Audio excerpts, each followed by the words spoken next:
दोस्तों, बिहार चुनाव से एसआईआर का विवाद शुरू हुआ, जिसके ऊपर वोट चोरी का एक नैरेटिव गढ़ा गया और वोट चोरी का विवाद जो है पूरे देश में उठाया गया और भारतीय जनता पार्टी को वोट चोर बताया गया। लगे हाथ विपक्ष के नेता राहुल गांधी ने इसके ऊपर एक प्रेस ब्रीफिंग भी कर दी, प्रेस कॉन्फ्रेंस कर दिया, वो भी डेटा के साथ। और उन्होंने बता दिया कि किस तरह से देश के अलग अलग कोने में भारतीय जनता पार्टी ने षड्यंत्र करके वोट चोरी किया। अ, कोर्ट ने इसके ऊपर संज्ञान लिया और कोर्ट ने साफ-साफ इनके इस दावे को रिजेक्ट कर दिया कि एसआईआर जो है इलेक्शन कमीशन का अधिकार है और वो अपने आवश्यकता के अनुसार इसमें नाम को जोड़ती है और जो व्यक्ति मर चुके हैं या जो व्यक्ति माइग्रेट कर चुके हैं उनके नाम को हटाती है।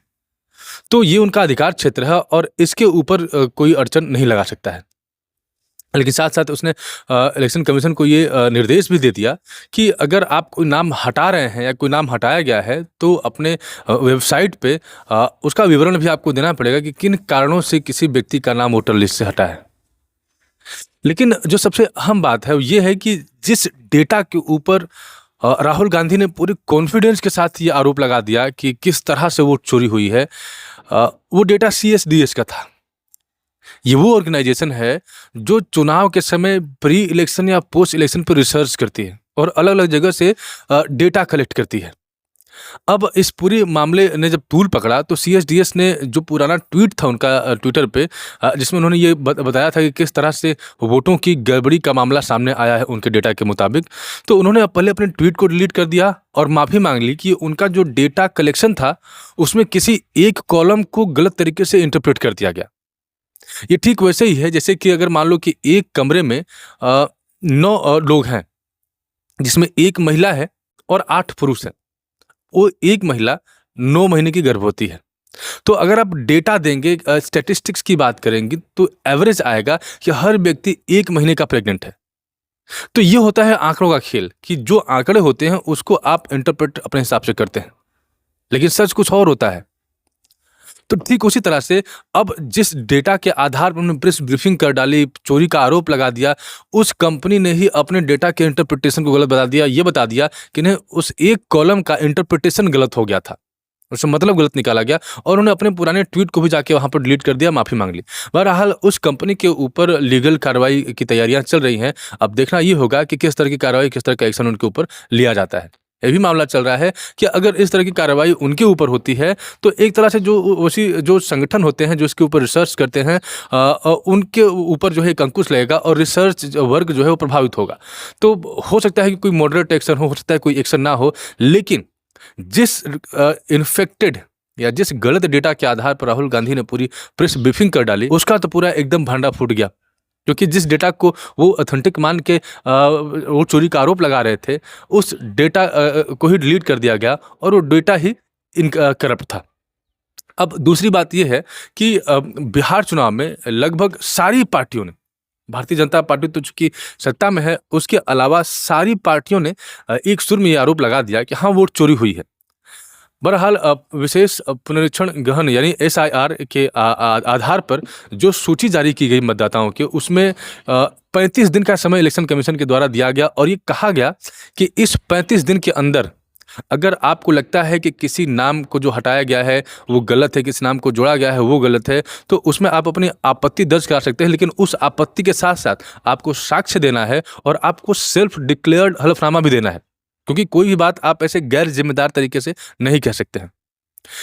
आपको आश्चर्य होगा कि जिस एसआईआर के लिए, जिस गलत सूचिता के लिए सड़क पर हंगामा मचा दिया गया, हजारों की जो है पॉलिटिकल राजनीतिक भीड़ जुटा दी गई, उस एसआईआर के नाम पर जब असल में आपत्ति लगानी होती है और असल में उसकी खामियों को इंगित करना होता है, तो मैं बता दूं कि एक भी पॉलिटिकल पार्टी अपने शिकायत को लेकर आगे नहीं बढ़ी है।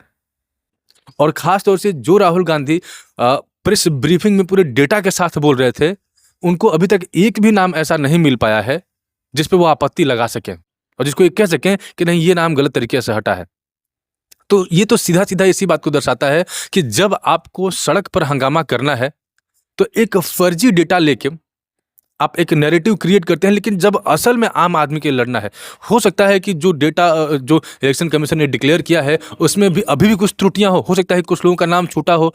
तो जब आपके जो बीएलए होते हैं, पार्टी लेवल पे, या स्वयं आप ही अगर उसको मुद्दा को उठा रहे हैं और उसको लेके आगे बढ़ रहे हैं, तो कम से कम आपको उसके ऊपर अपनी आपत्ति तो लगानी चाहिए ना कि हाँ, ये डेटा गलत है, ये नाम गलत तरीके से हटा है।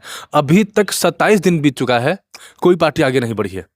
यानी जब सड़क पे हंगामा करना होगा, संसद में हंगामा करना होगा, बेतुका बयान देना होगा, तो एसआईआर, वोट चोरी, तमाम तरह की चीज़ें आ रही हैं, लेकिन जब असल में उसकी खामियों के ऊपर आपत्ति लगानी है, तो कोई आगे नहीं बढ़ रहा है। आप स्वयं इस बात को समझिए कि किस तरह से चीज़ें चल रही हैं। अब आपको बताता हूँ कि क्यों इन पॉलिटिकल पार्टी के जो बीएलए होते हैं, पॉलिटिकल जो पार्टीज जो है, क्यों आपत्ति नहीं लगा रही है।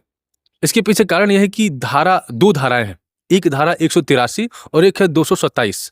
183 के अंदर आप अगर गलत आपत्ति लगाते हैं सिर्फ मिसलीड करने के लिए, तो उसके अंदर आपको 6 महीने की सजा है, 6 महीने की जेल है। और धारा 227 के अंदर अगर आप गलत हलफनामा देते हैं, गलत जानकारी देते हैं और गलत साक्ष्य प्रस्तुत करते हैं, तो आपको 7 साल तक की सजा हो सकती है। अब अगर सड़क पे कोई बात उठानी हो, लोगों को बरगलाना हो, तो वहां पे किसी एविडेंस की आवश्यकता नहीं, क्योंकि लोगों को एविडेंस समझ में नहीं आता। लेकिन इलेक्शन कमीशन या फिर जो कोर्ट है, वो तो एविडेंस समझता है। अब वहां पे ये आपत्ति नहीं लगा सकते हैं, वहां पे हलफनामा नहीं लगा सकते हैं, क्योंकि अगर वह गलत पाया गया तो उनके ऊपर कार्रवाई हो जाएगी। लेकिन अगर सड़क पे हंगामा मचाना हो, तो वहां पे ये निश्चिंत होकर हंगामा मचा सकते हैं। ये है इसके पीछे का पूरा मामला। और इस तरह से ये ऐसा लग रहा है कि सिर्फ और सिर्फ एक पॉलिटिकल हथकंडा है ये, ताकि चुनाव के समय एक नैरेटिव क्रिएट किया जा सके और संवैधानिक जो संस्थाएं हैं उनको दबाव में लाया जा सके, उनके ऊपर लगातार चोट किया जा सके।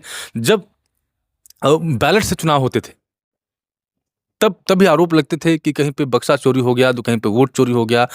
सेम चीज़ें थी जब अभी ईवीएम से चुनाव हो रहा है, तभी उसके ऊपर आरोप है। तो सवाल ये है कि क्या इसमें पारदर्शिता होनी चाहिए, क्या इसको सुधारा जाना चाहिए? तो इलेक्शन कमीशन के ऊपर इस बात का दबाव बनना चाहिए, सभी पॉलिटिकल पार्टियां इसके ऊपर मिलकर काम करना चाहिए उनको, कि जो पारदर्शिता है या जो फेयरनेस है वो बेहतर होना चाहिए। लेकिन इस तरह का जो है अविश्वास लोगों में क्रिएट करना कहीं न कहीं ये संविधान को खतरे में डालता है।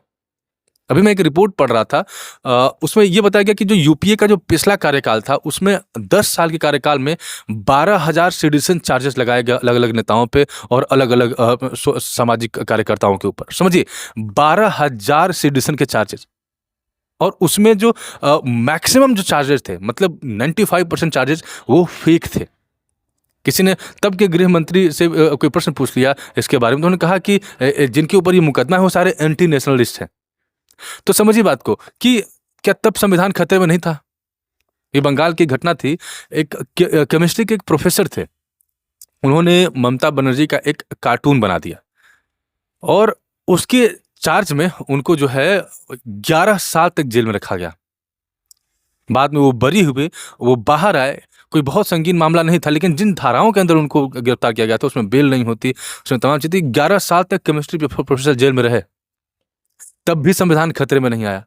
यानी ये संविधान खतरे में है, इसका भी वेपनाइजेशन किया जा रहा है।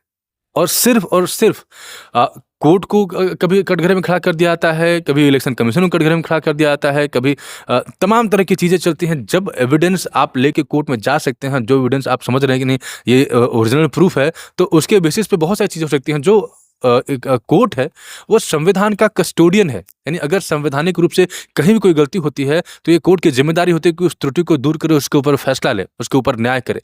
लेकिन वो जो है प्रूफ आप कोर्ट में लेके नहीं जाते हैं। इसलिए नहीं लेके जाते हैं क्योंकि वहां पे आपको फटकार सुनने को मिलेगी, क्योंकि वहां से आपके ऊपर कार्रवाई भी हो सकती है। सड़क पे अगर 1000-2000 की पॉलिटिकल भीड़ अगर जुटानी हो और उसके ऊपर कोई एक नैरेटिव गढ़ना हो, तो ये आपके लिए आसान होता है। और साथ ही साथ मैं बता दूं कि कहीं न कहीं ये संवैधानिक संस्थाओं के ऊपर एक बहुत बड़ी चोट है, और आम आदमी के मन में इस तरह की बार-बार अविश्वास वाली चीज़ें लाना कहीं न कहीं संवैधानिक संस्थाओं को भी कमज़ोर करता है और उनके विश्वास को भी डिगाता है। मैं आपको बता दूं कि इलेक्शन कमीशन जो है इंडिया का, उसका ये रेपुटेशन है कि बहुत सारी विदेशी संस्थाएं और विदेशों से लोग आते हैं और यहाँ के इलेक्शन कमीशन की जो एफिशिएंसी है, इतनी बड़ी पॉपुलेशन जिस तरह से वोट कराना, जिस तरह से एक्यूरेसी से वोट कराना, वो आते हैं और यहाँ से ट्रेनिंग लेके जाते हैं। ये रेपुटेशन है इंडिया के इलेक्शन कमीशन का। लेकिन इंडिया में ही इंडिया के इलेक्शन कमीशन की क्या स्थिति है? जहाँ पे कांग्रेस पार्टी जीत जाती है वहाँ पे इलेक्शन कमीशन फेयर है, जहाँ पे तृणमूल कांग्रेस जीत जाती है वहाँ पे इलेक्शन कमीशन फेयर है, लेकिन जहाँ पे उनके खिलाफ मैंडेट आ जाता है वहाँ पे इलेक्शन कमीशन गद्दार और बेईमान हो जाता है। तो इस तरह के नैरेटिव लगातार देश में चलाए जा रहे हैं।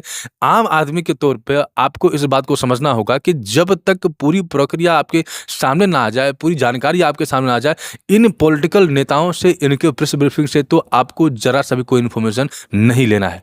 क्योंकि अगर आपकी इन्फॉर्मेशन का, आपके जानकारी का जरिया अगर ये है, तो ये हमेशा आपको मिसगाइड करेंगे। कभी बोलेंगे कि वैक्सीन बीजेपी की है, कभी बोलेंगे कि इलेक्शन कमीशन चोर है, कभी बोलेंगे कि सुप्रीम कोर्ट में बीजेपी का आदमी बैठा है। इसी तरह की चीज़ें ये लगातार करते रहेंगे। इसीलिए सावधान रहिए और इन नेताओं से सतर्क रहिए, क्योंकि संविधान को खतरा इन लोगों से है। जय हिंद, जय भारत।